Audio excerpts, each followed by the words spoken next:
অবশেষে অবসরের ভাতা ও টাকা পাওয়া নিয়ে সুখবর। বেসরকারি শিক্ষা প্রতিষ্ঠানের শিক্ষক ও কর্মচারীদের অবসর সুবিধা ও বোর্ডের চলতি বছরের জুলাই পর্যন্ত জমা হওয়া আবেদনগুলোর মধ্যে যেসব শিক্ষক ও কর্মচারীরা এখনো অবসরের সুবিধা পাননি, তাদের প্রয়োজনীয় কাগজপত্রে বোর্ডে পাঠানোর জন্য বলা হয়েছে। ইন্ডেক্স নম্বর, আবেদনের আইডি নম্বর সহ অন্যান্য তথ্য জমা দিতে হবে। সম্প্রতি শিক্ষক ও কর্মচারী অবসরের সুবিধা বোর্ডের এক নোটিশে এই তথ্য জানানো হয়। এতে বলা হয়, অবসরের সুবিধা বোর্ডে 2026 খ্রিস্টাব্দে জুলাই পর্যন্ত জমাকৃত আবেদনগুলোর মধ্যে যেসব শিক্ষক কর্মচারী অবসর সুবিধা পাননি, তাদের প্রয়োজনীয় কাগজপত্র অবসর সুবিধা বোর্ডে পাঠানোর জন্য অনুরোধ করা হলো।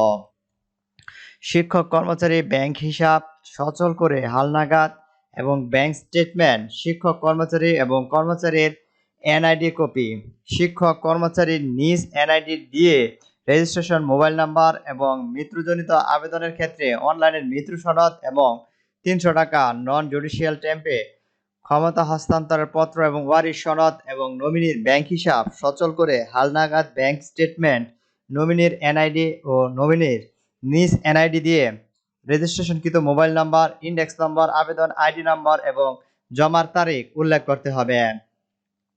রাজধানীর স্কার্টন গার্ডেনের রোডে প্রবাসী কল্যাণ ভবনে অবসর সুবিধা বোর্ডের অফিসে এসব কাগজপত্র জমা দিতে হবে। স্কুলের শিক্ষকদের 1415 ও 1421, কলেজের কারিগরি শিক্ষক ও 1416, 1421, মাদ্রাসার জন্য 1413 ও 1421 কক্ষে কাগজপত্র জমা দিতে হবে।